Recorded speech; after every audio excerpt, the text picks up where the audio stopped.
Can y'all hear the quiet?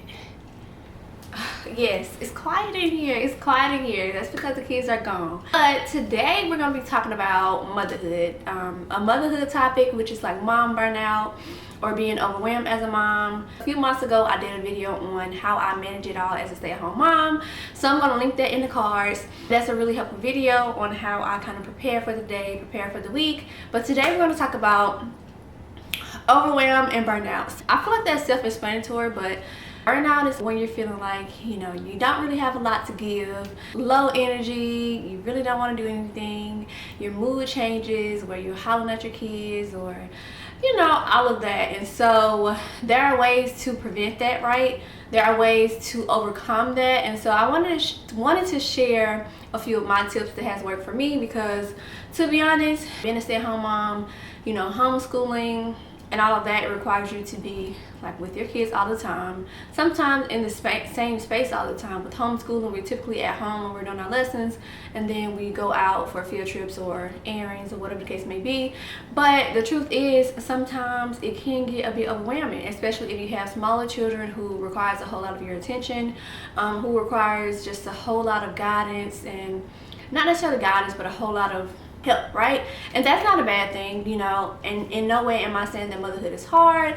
I'm just trying to share some helpful tips to help you overcome the motherhood struggles, because there are different phases of motherhood that we go through. You have to be equipped with the things that you need to kind of get through each phase, and it comes with experience, but some things are helpful when you hear it from other moms who have been through those things. And so today I'll be sharing a few of my personal tips that help me when I'm feeling overwhelmed, or like I'm feeling like I'm getting burnt out or whatever. So I have them on my phone just to make sure I'm not forgetting anything. Every time I'm recording a video, I'm always like, oh, I should have said this, or I missed this point. So I have it on my phone just to make sure that I cover everything that I want to cover. And first, I'm going to say my first thing that I do to prevent overwhelm or feeling like burned out throughout the day is I start the day off with music, right? And so I shared that on my Instagram stories, that certain songs really change the moods for all of us in the house, right? And so for my children in the morning time, it really depends. Like if I get up in the morning and I don't have a lot of time to myself, I'm like, okay, today's gonna be some type of way, right? I didn't have a lot of time to prepare, I didn't have a lot of time to get myself together, you know, or whatever the case may be. And so I try to start the morning off with music so that it won't affect anyone's mood, so that everyone is happy, everyone is moving, everyone is active.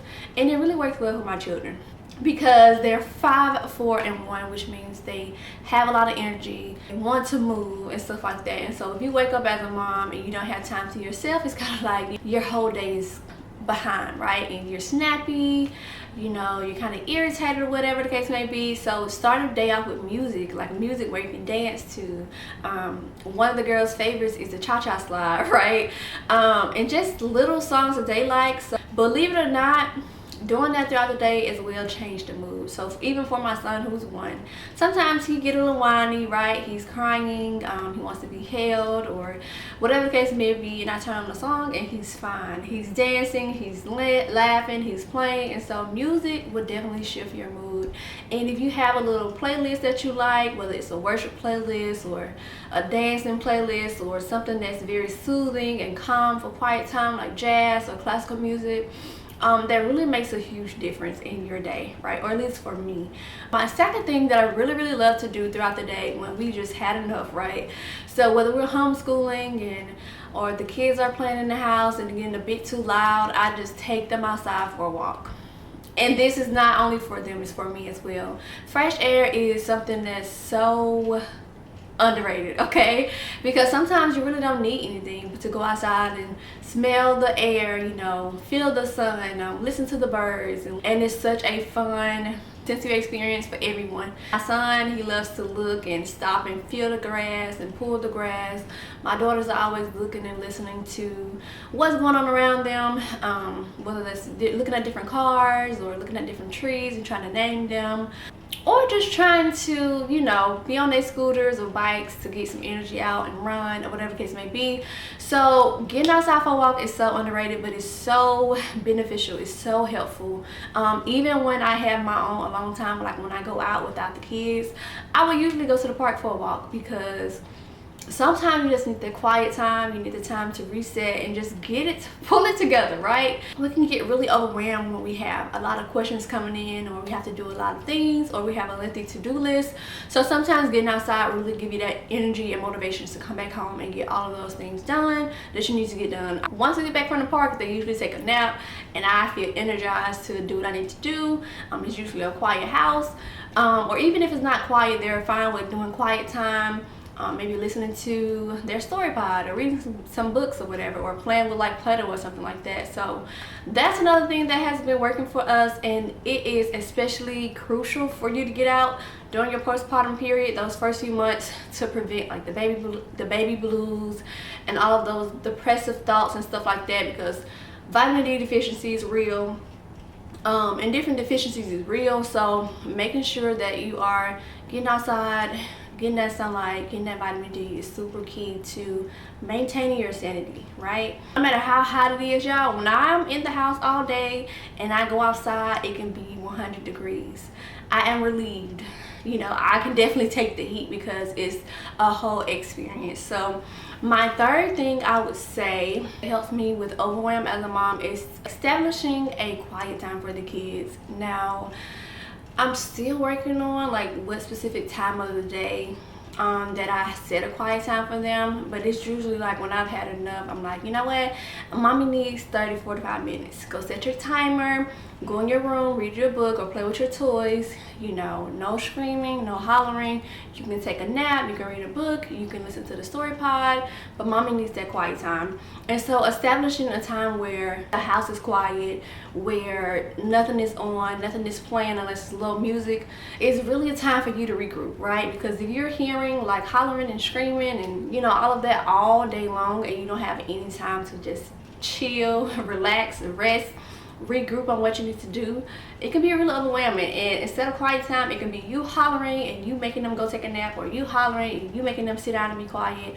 And instead of getting frustrated at them, you can prevent that by just saying, okay, after this we're going to do quiet time, or just fit it in your schedule regularly to make sure that they know quiet time is coming after this, or whatever case may be. And so that just fits in like our daily routine. Depending on what we do, quiet time usually be at different times of the day, but we definitely need it. Like, sometimes you just need to hear nothing. Next thing I would say is to lessen your time on social media. I know sometimes for me, I would just get on social media and scroll because like I'm overwhelmed. I feel like, okay, I can find something that's inspirational, or I can find something that's entertaining, but to be honest, sometimes that adds to the overwhelm. Just scrolling, you know, sometimes you can feel like you're comparing yourself to someone else, or you're not doing enough, or you shouldn't feel this way about, you know, your day, or you shouldn't be overwhelmed, or whatever the case may be. And it's like, yeah, I don't need to add anything else to my plate. Maybe I just need to not be on my phone and just really sit and figure out why I'm feeling the way I'm feeling, and to get a solution to making it better, right? To be able to pour back into my family, to pour into myself and stuff like that. So avoiding how much time, or lessening how much time you spend on social media during those times when you definitely feel burned out or overwhelmed, it only adds more to your plate, I would feel like, or at least that's the case for me. And so sometimes I just put my phone out of my view, but I keep it on loud just in case someone calls me or whatever the case may be. But I've learned to just eliminate social media when I'm feeling like that. Like when I just need a break, social media, the constant scrolling, the constant videos and all of that, it just adds to it. It doesn't take away from it. So I've learned that over time, that that's something I should not do when I'm feeling like that, right? This one isn't specific to just being overwhelmed in the home, but it's specific to just learning how to say no when you already have a lot on your plate, right? When you have small children, there's not a lot that you can do outside for other people. And in the beginning, I was saying, yes, I can do this for you. Yes, I can do that for you. And then it was chaos here because I had to do things that I committed to that I knew I probably wasn't going to have the time for. It's like sometimes we underestimate just how much we do on a daily basis with small children, and we feel like, okay, I can do this because I personally want to do it, but the time and the commitment that I have here, it won't allow it. So I've learned to say, okay, I cannot do XYZ. Like I cannot add anything else to my plate, and it may be for a small time, right? but knowing that you shouldn't add more to your plate that's going to make you more overwhelmed, right?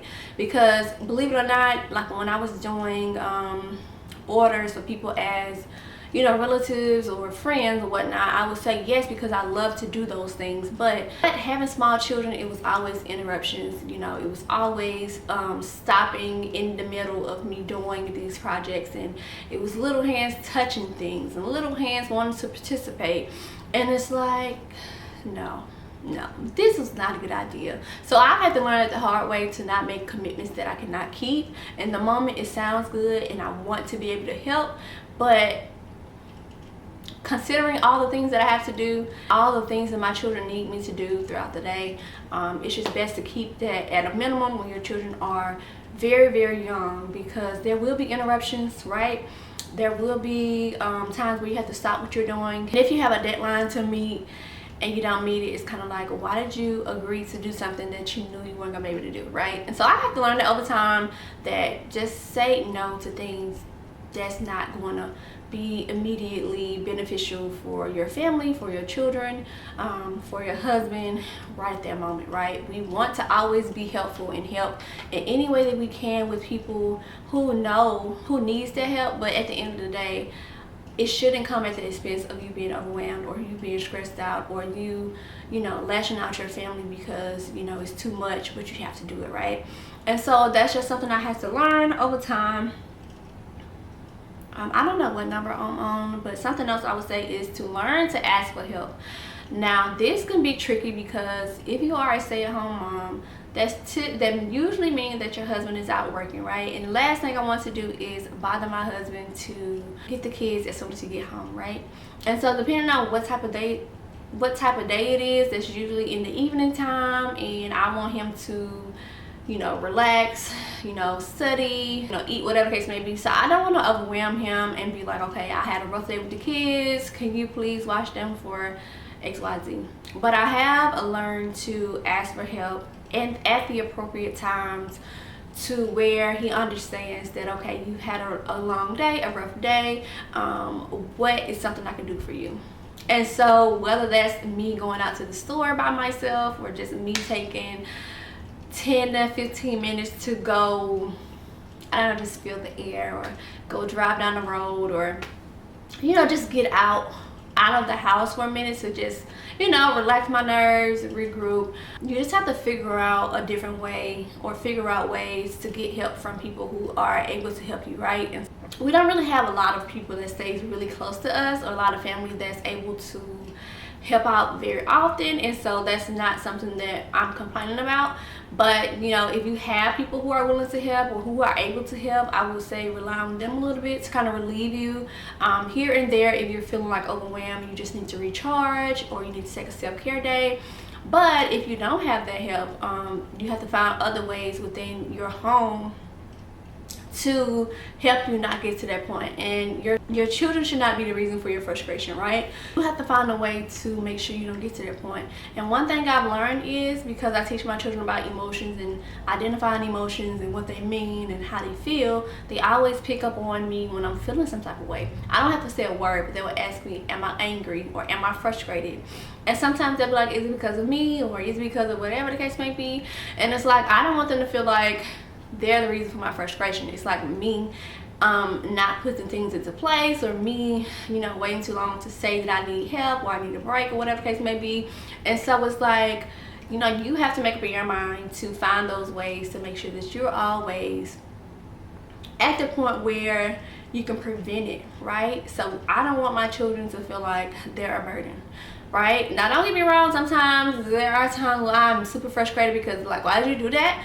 But at the same time, it's like, no, I'm not putting my adult feelings on you as a child so that you can walk on eggshells around mommy, because she can't control her frustrations, or she can't control her emotions. So it's like, children really pay attention. They pick up on your energy. They see how you're moving, how you're interacting with them, and they know when to stay away. They know when to come to you. And so I just want to show a healthy way of displaying my emotions and dealing with my emotions. So sometimes I talk through it with them, and I'm like, okay, yes, I'm frustrated because of XYZ, and I need to take me a deep breath, or I need to go for a walk. And so I do voice like my feelings to my children, and I let them know that it's not because of them that I'm feeling this way. It's because, you know, maybe I just need to get out the house, or, you know, I need some fresh air, or, you know, whatever the case may be. So that's very important. I did want to mention that because kids do pick up on it, whether they say something or not. They are picking up on how you react to your own emotions and how you deal with them, whether you're hollering at them or hollering at other people or just shutting off. Or that's something to take into consideration too. And then I want to say the last thing I have on here is to knock out your priorities as early as you can. So if you know you have something coming up for the day, try to get as much done as early as you can, because you're going to have the most energy, you're probably going to be the happiest early in the morning, and it's going to be little to no interruptions if you are doing it before your children wake up or when they're eating or whatever the case may be. If you can do it in the morning time, it'll save you so much trouble throughout the day, as opposed to you not doing a lot in the morning time and waiting until the kids are grumpy or the kids need to take a nap or whatever the case may be. So doing those things early in the morning can definitely help you prevent the overwhelm that comes throughout the day naturally, right? And something else I wanted to add is what I've been constantly doing over the past few months is trying to declutter as often as I can. When you see a lot of things out, it's like, you know what, this is too much to clean, or y'all are making a big mess, right? And so I have to lessen the amount of things that I have available for them to play with. I have to lessen the amount of things that I have to clean. So whether that's putting it in their closets or putting things in storage bins, or putting things where I'm only able to give it to them when I think they need it, or whatever the case may be. Like having all their things out for them to have access to is distraction, right? Like it's total chaos. So I've learned to start doing like toy rotations, or just start, you know, limiting how many things they can play with at one time. And so this comes over time, and it also depends on the amount of space you have. But if you give them access to If you give them access to all the toys and they're able to go play independently, 9 times out of 10, they're going to make a huge mess. And it's going to be overwhelming for you, especially if you're having a long day already. So minimizing the amount of stuff that you have to clean up, finding different places to store them and stuff like that, that really helps with your mental. Like if you hear about people feeling good when they're able to clean up or decluttering, or when you do spring cleaning or whatever the case may be, the satisfaction that you get, if you continue to do that throughout the year, or however often you think you need to do it, it'll make it so much easier on you to clean up and feel happy about that, right? So I definitely enjoy those days where I only have to put 1 or 2 things back in its proper place, as opposed to me taking 30-40 minutes on one room to pick up every single toy or every single piece of paper or all of the books and stack them exactly how they need to be. It's just easier when you have a decluttering system and an organization system put into place to help you on those long days where, you know what, I just have 5 minutes to clean up. And if it takes longer than 5 minutes, you know, it's probably going to be too much, right? So I just wanted to share these things because I know as a mom, there are some things that we have to learn and grow through. But with experience and with like hearing other people get through those things, it can definitely help you on your journey. So know that you're not alone if you feel like you struggle sometimes. It's just a part of the journey, right? And it's a part of navigating and learning what works for your family, learning what you need to help you operate 100% as a mom. And how can I forget, just make sure you incorporate self-care for yourself, whether that's getting body scrubs or, you know, pampering yourself here and there. Even if you have to take the kids with you, just make sure that you let them know that today is all about mommy, or for an hour it's about mommy. So sometimes when we go to the park, I'll be like, today we're gonna walk around the park. Y'all are not gonna play at the playground today. I want to get some exercise in. I just want to walk. I'll bring popsicles for y'all, or you can bring your scooters or your bikes, but today mommy want to exercise.